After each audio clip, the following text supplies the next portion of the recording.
There's another development with the Raleigh Convention Center. He says that Raleigh risked taxpayer money on this center, on the bonds, by using a bond buyer of last resort, and now that means that the city is paying at least $730,000 in additional interest on those bonds. That's according to a story in the Raleigh News and Observer. Building a convention center and buying those type bonds is akin to buying a boat. And if you want to do that, then what you do is take $100 bills, go to the local toilet, start flushing those $100 bills, and when that feels okay, then build your convention center.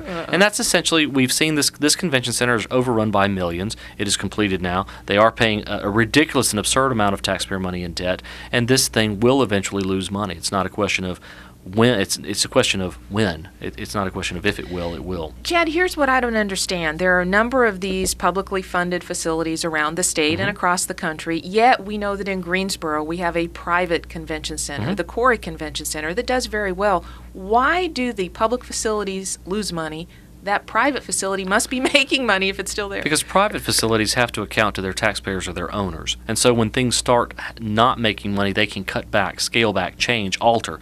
And with publicly owned convention centers, they don't. The obligation, the taxpayers are not going to revolt. And what happens is you're trying to compete for a diminishing pool of revenue that's coming from people traveling. So they discount the rates. You get great hotel rates sometimes at these convention centers, $69 a night in a 4-star hotel, because they need you to come there. So they get very desperate. And there's very little public accountability for that.